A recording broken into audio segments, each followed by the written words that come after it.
प्यारे साथियों, आप सभी का स्वागत करता हूं अपने एमआरएस स्टडी परिवार में। तो जैसा कि आपको पता है कि हम लोग जो है सब्जेक्ट देख रहे थे आपका एस्टिमेशन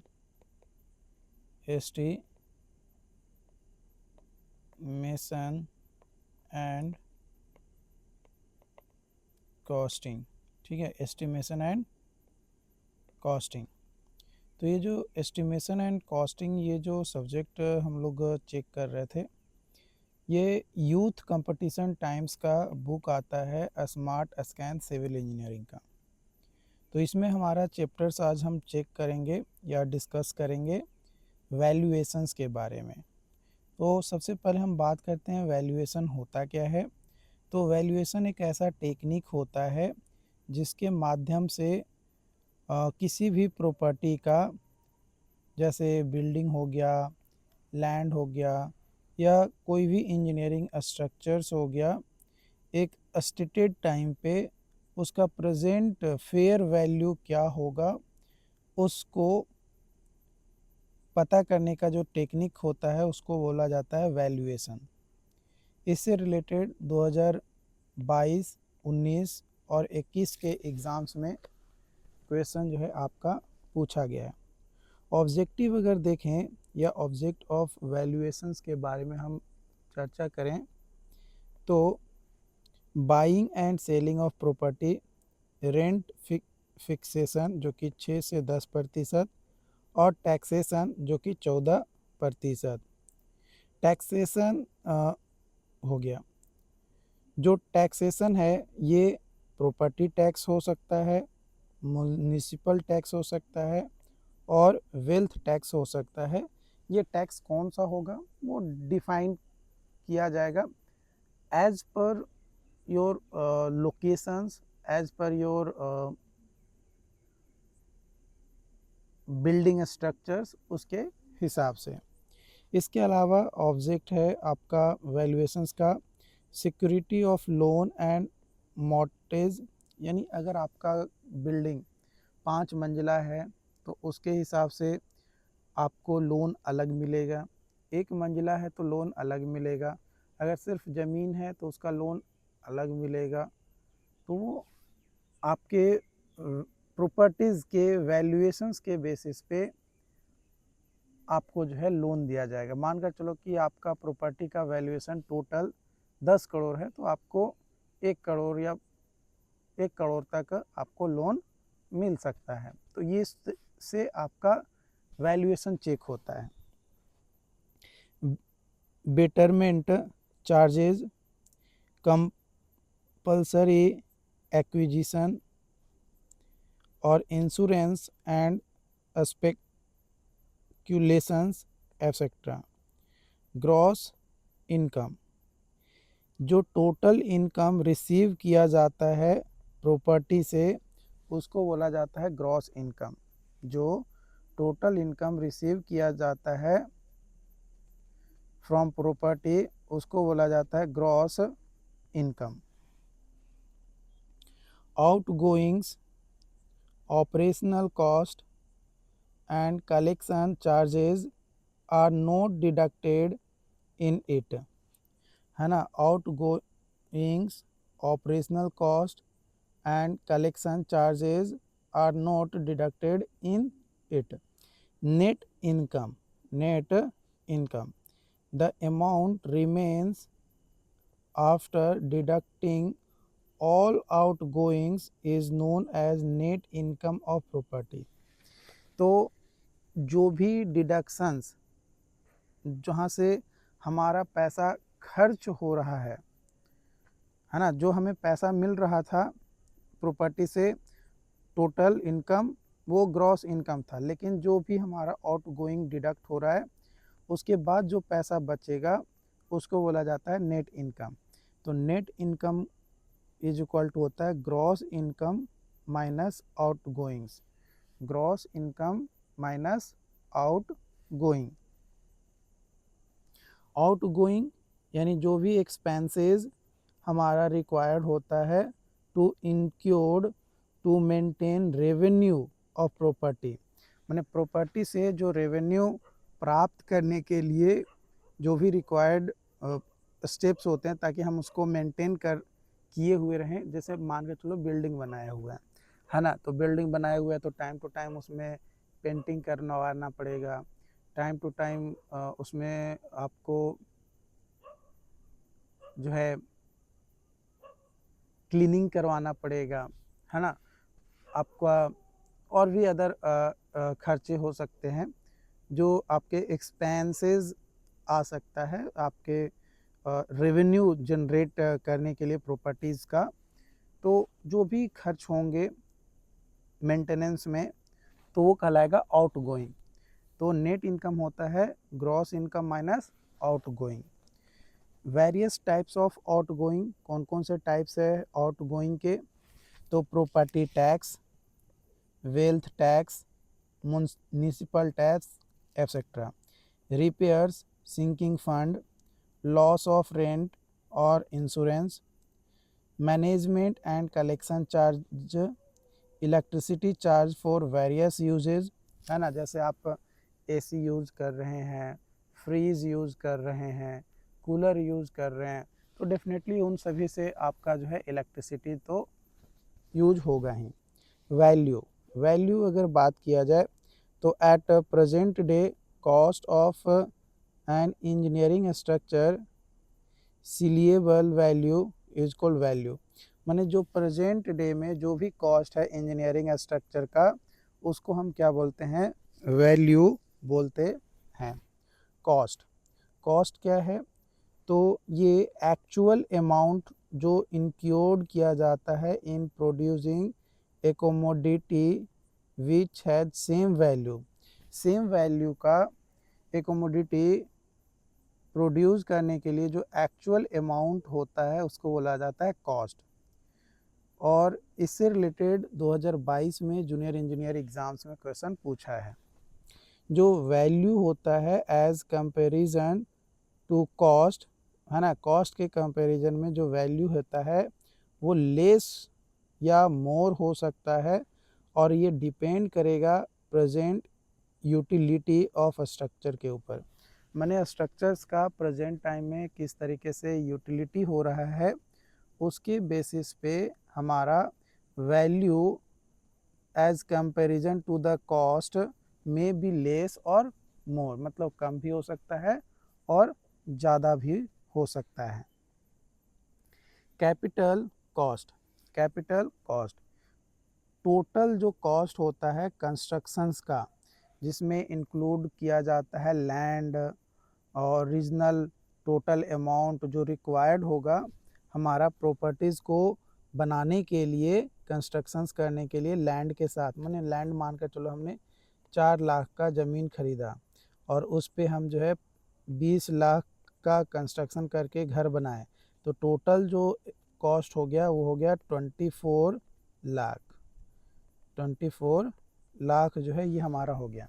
तो ये जो 24 लैक्स है ये आपका कैपिटल कॉस्ट हो गया। ये क्या हो गया? आपका कैपिटल कॉस्ट हो गया। Capital cost is equal to land cost plus construction cost when buy a land, जब लैंड हम बाई करेंगे। और capital cost is equal to market value जब बाई करेंगे होल प्रॉपर्टीज़ को, माने घर बना बनाया हम लेंगे। भैया हमारे पास कैपेसिटी नहीं है कि हम जो है जब पहले ज़मीन लें और उसके बाद उसके ऊपर घर बनाएं। हम क्या कर रहे हैं कि कोई घर बनाया है वो अपना पूरा घर बेच रहा है ज़मीन के साथ, चाहे वो 1 कट्ठा में बना हो या 5 कट्ठा में बना हो, उसका पूरा बिल्डिंग के साथ उसकी ज़मीन को हम खरीदारी कर रहे हैं। तो वो total capital cost is equal to market value जो भी होगा उस प्रॉपर्टी का, माने घर का, वो हम ले लेंगे।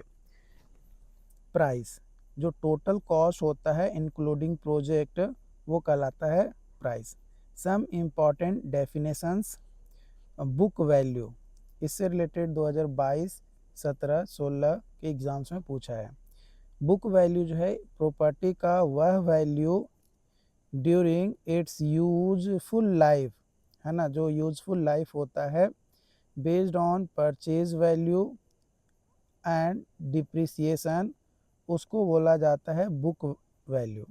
या फिर बुक वैल्यू को हम ऐसे डिफाइन कर सकते हैं कि वह अमाउंट जो शो किया जाता है इन अकाउंट बुक में जो दिखाया जाता है after allowing necessary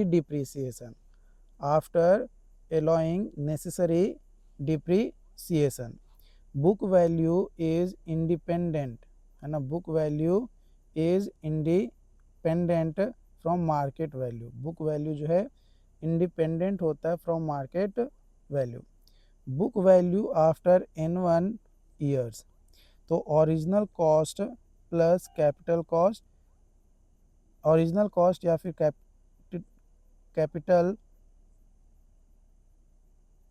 cost minus N1 into D.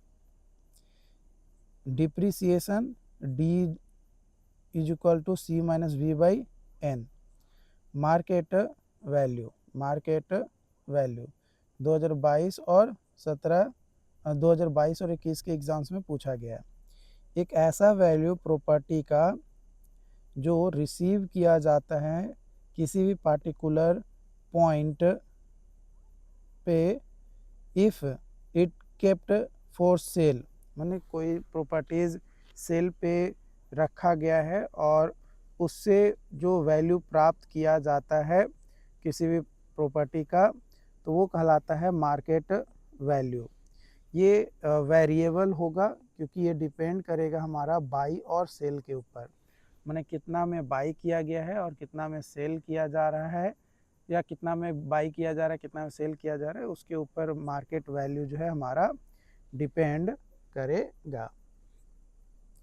Annuity जो है नेट इंस्टॉलमेंट होता है। एन्युटी जो है नेट इंस्टॉलमेंट होता है ऑफ पीरियोडिकल मंथली ईयरली, जो कि पेमेंट होता है repayment of capital amount invested in the property for a specified period. जो स्पेसिफाइड पीरियड होता है उसमें उसको बोला जाता है एन्युटी,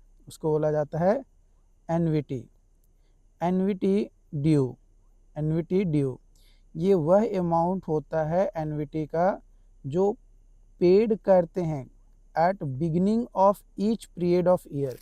हर एक ईयर का जो भी बिगिनिंग ईच पीरियड होता है उस समय जो अमाउंट पेमेंट किया जाता है उसको बोला जाता है एन्युटी ड्यू, या फिर पेमेंट जो कंटिन्यू किया जाता है for definite number of periods उसको बोला जाता है annuity due. Perpetual annuity, payment of annuity continue for indefinite period. जो पेमेंट्स होता है ऑफ एन्युटी कंटिन्यू किया जाता है फॉर इनडेफिनिट पीरियड, यानी नो एंड, कोई एंड नहीं होता है। एन्युटी सर्टेन, इससे रिलेटेड 2023 में क्वेश्चन पूछा गया है। An amount of annuity is paid for a definite number of periods और ईयर्स, उसको बोला जाता है annuity certain. Deferred annuity, payment of annuity begin after some year, payments of annuity begin after some year. जो payments होता है annuity का वो बिगिन होता है आफ्टर सम ईयर, ठीक है।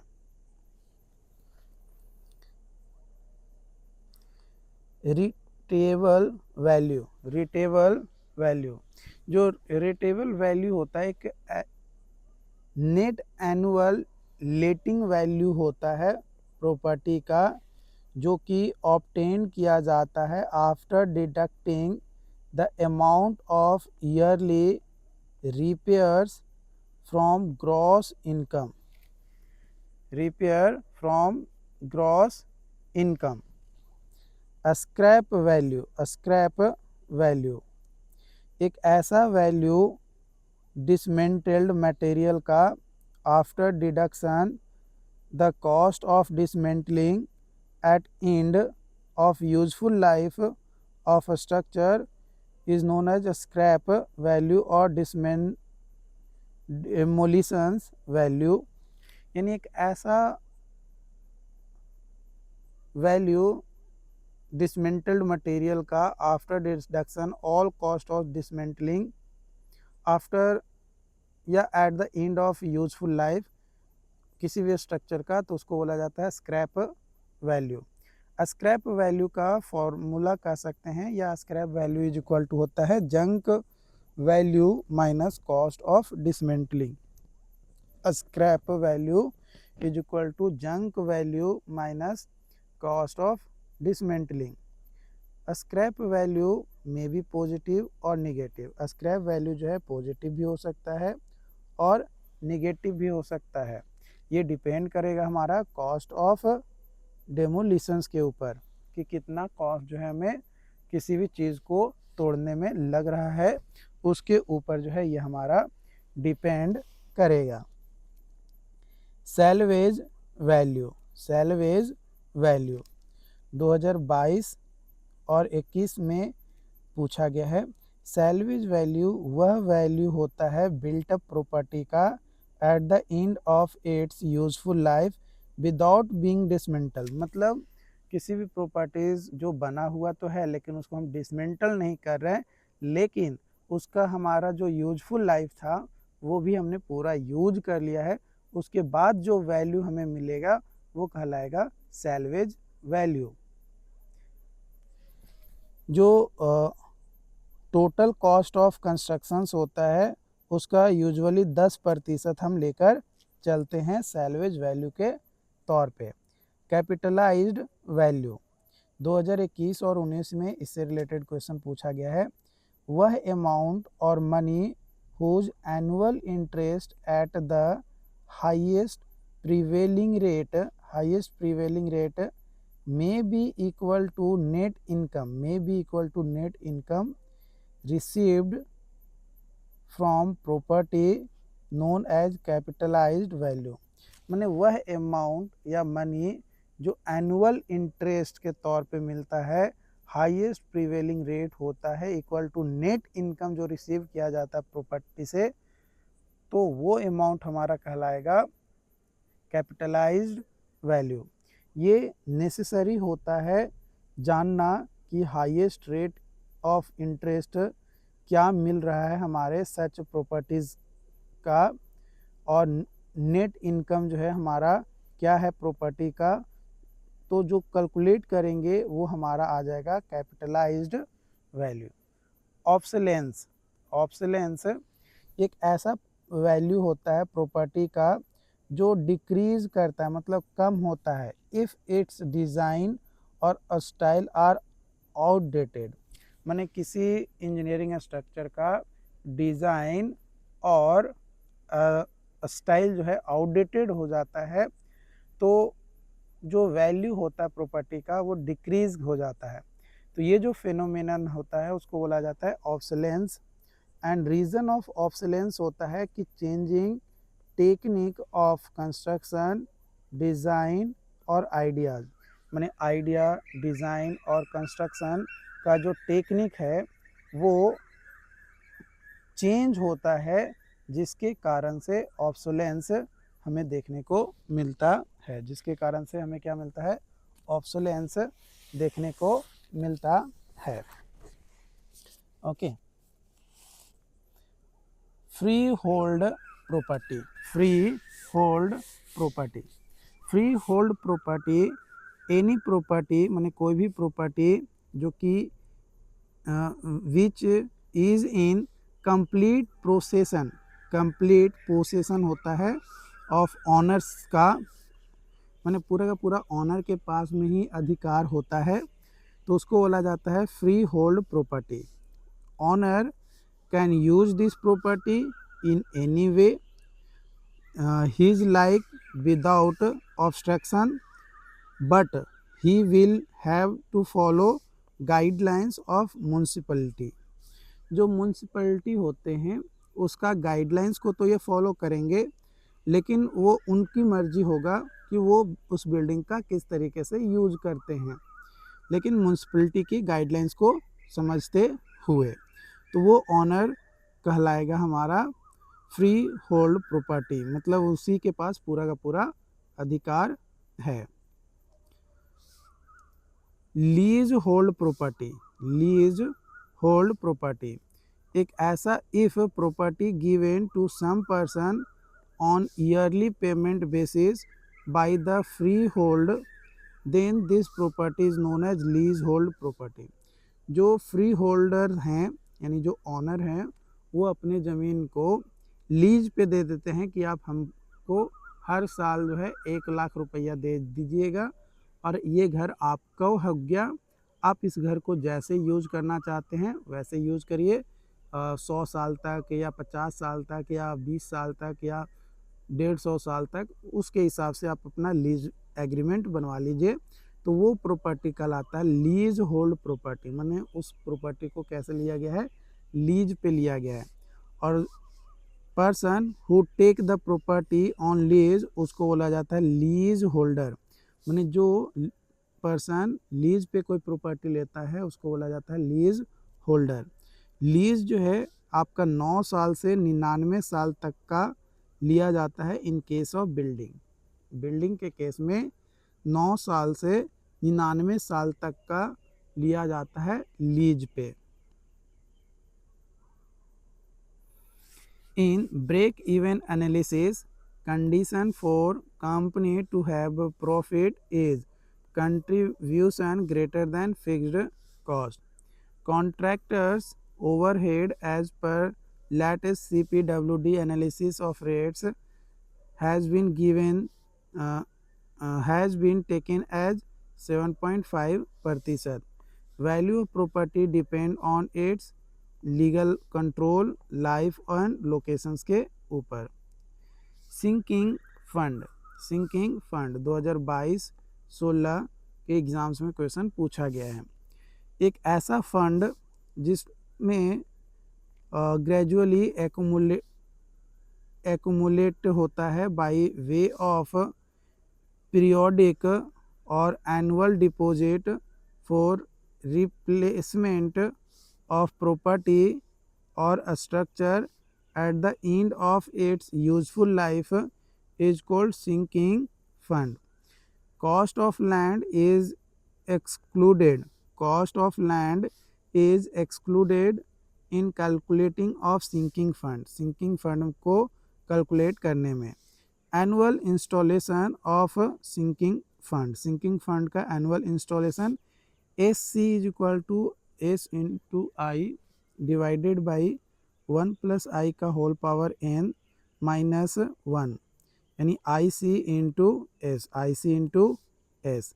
एस जो है कैपिटल कॉस्ट को रिप्रेजेंट करता है, एन जो है नंबर ऑफ ईयर्स, आई जो है rate of interest in decimal, decimal में कितना रेट ऑफ इंटरेस्ट हमारा आ रहा है, और coefficient of annual sinking fund I C is equal to I by 1 plus I का होल पावर n माइनस 1।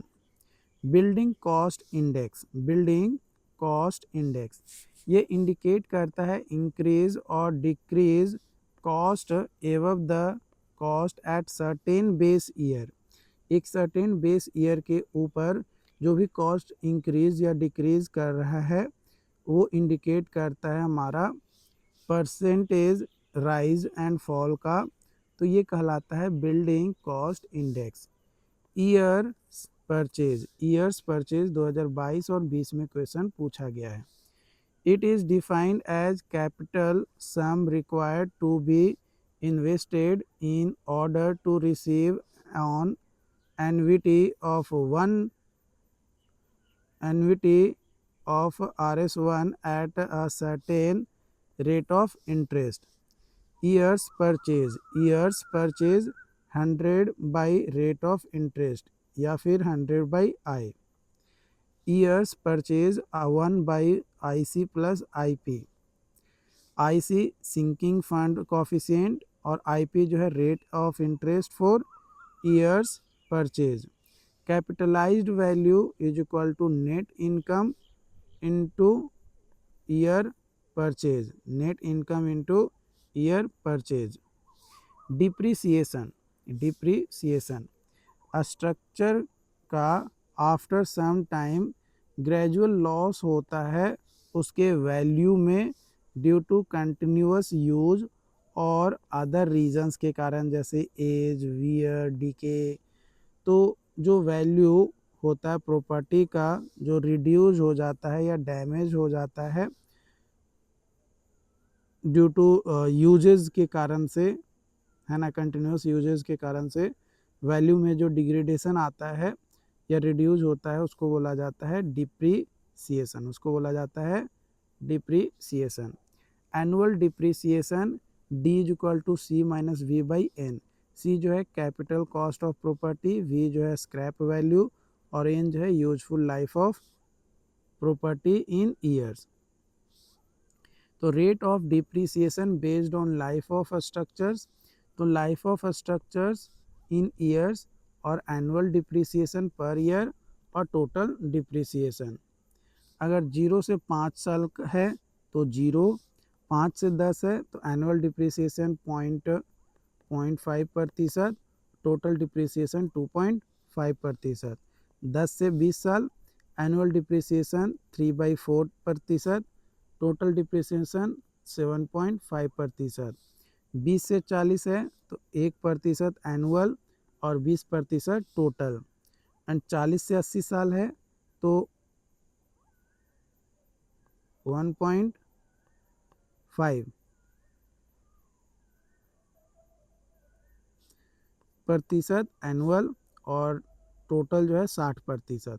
यानी टोटल अगर हम देखें डिप्रिसिएशन तो 90% डिप्रिसिएशन हो जाएगा 80 साल में। मेथड ऑफ डिप्रिसिएशंस, यानी डिप्रिसिएशंस को कैलकुलेट करने के लिए कौन कौन से मेथड हैं।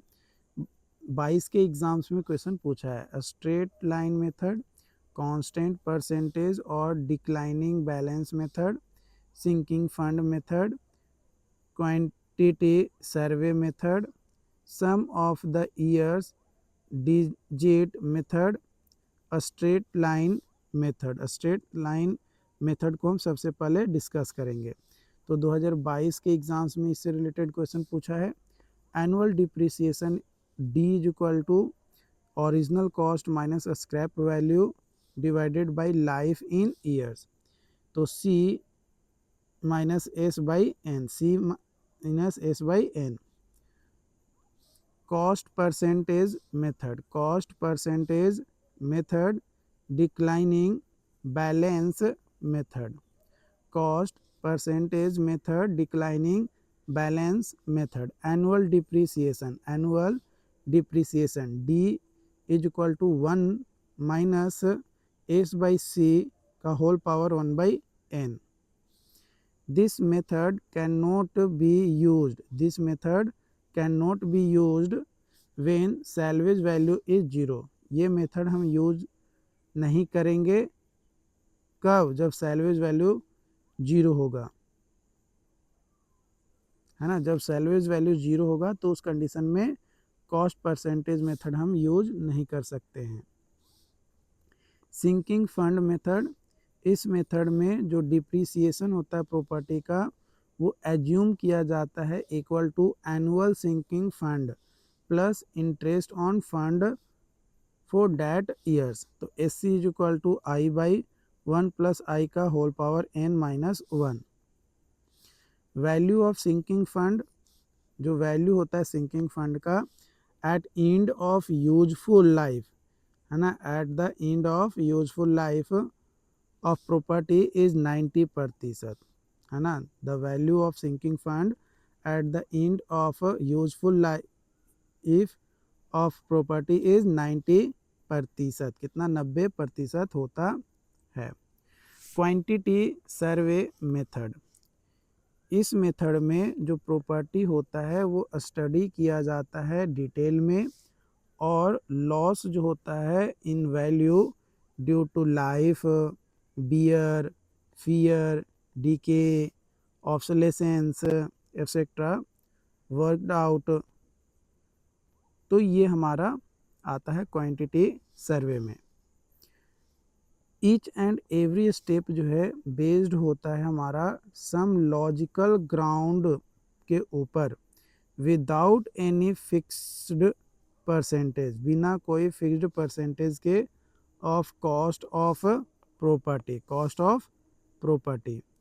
सम of years digit method, sum of years digit method, ये जो मेथड है also falls in the category of accelerated type of a depreciation method, like declining balance method, like declining balance method.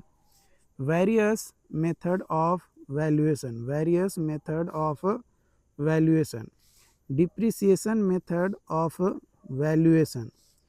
In this method, इस method में जो structures होता है वो divide किया जाता है इनटू 4 पार्ट्स, 4 पार्ट में डिवाइड किया जाता है for calculating depreciation wall, roof, floor, door and windows. First जो मेथड होता है D is equal to P into 100 minus R into D by 100 का होल पावर एन। डी जो है डिप्रिसिएशन वैल्यू, पी जो है प्रेजेंट वैल्यू, आर डी जो है fixed percentage of depreciation and N जो है number of years. Second method D is equal to C minus S by N.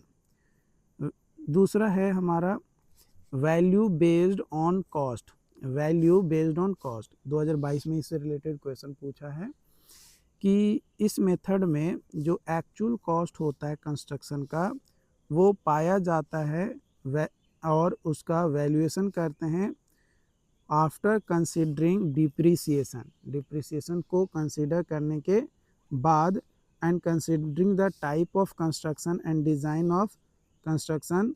तो वो जो मेथड होता है एक्चुअल कॉस्ट निकालने का कंस्ट्रक्शन का, तो वो कहलाता है value based on cost. Valuation based on profit 2022 में क्वेश्चन पूछा गया जूनियर इंजीनियर में। अंडर दिस सब head valuation of cinemas, theatres, banks after located at suitable places is done where profit of capitalized value। तो जो capitalised value calculate किया जाता है by multiplying years purchase with net profit, तो वो कहलाता है वैल्यूएशन बेस्ड ऑन प्रॉफिट। मतलब जो प्रॉपर्टी का वैल्यूएशन है वो प्रॉफिट के बेसिस पे हो रहा है। तो net profit is worked out after deducting all possible outgoing expenditure from gross income. Gross income में जितना भी हमारा एक्सपेंडिचर और डिडक्शन है वो सारे माइनस कर देंगे तो नेट प्रॉफिट हमें मिल जाएगा। Value by development method, value by development method. तो वैल्यू बाय डेवलपमेंट मेथड एक ऐसा मेथड या इस मेथड में यूज़ किया जाता है for working out value of building in certain cases, कुछ सर्टेन केसेज में some additions, alterations and improvement are carried out, improvement are carried out which increases, जो कि इंक्रीज करता है the cost of building, cost of building को। तो वो development method के तौर पे हम वैल्यू निकालते हैं। Rental method of valuation, rental method of valuation. In this method rent of building is used, इस मेथड में रेंट जो होता है बिल्डिंग का वो यूज़ किया जाता है as the base for calculating value of building, as the base for calculating the value of building के तौर पे। तो वो रेंटल मेथड ऑफ वैल्यूएशन कहलाता है। आई होप कि यहाँ पे जो भी पॉइंट्स था वो हमने आपको क्लियरली आपको समझाया। और जो भी चैनल पे पहली बार आए हैं चैनल को सब्सक्राइब ज़रूर कर लीजिएगा। वीडियो अगर अच्छी लगी हो है ना। वीडियो अगर अच्छी लगी हो तो लाइक ज़रूर करिए, अपने दोस्तों के साथ इसे शेयर करिए एंड इसी तरीके का और भी क्लास मिलता रहेगा तो चैनल को सब्सक्राइब करके ज़रूर रखिए। चैनल पे पहली बार आए हैं तो भी सब्सक्राइब कर लीजिए। और जो भी सब्जेक्ट्स हैं इस के अंतर्गत, इस बुक के अंतर्गत सारे सब्जेक्ट को हम वन बाय वन डिस्कस करेंगे। तो प्लेलिस्ट मैंने ऑलरेडी बना रखा है, आप उस प्लेलिस्ट को चेकआउट ज़रूर करिए।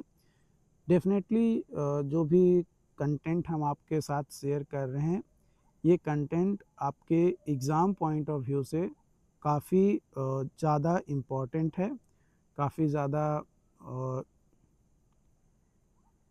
ज़रूरी भी है। तो जो लोग भी चैनल पे पहली बार आए हैं, चैनल को सब्सक्राइब ज़रूर करिएगा। Thank you.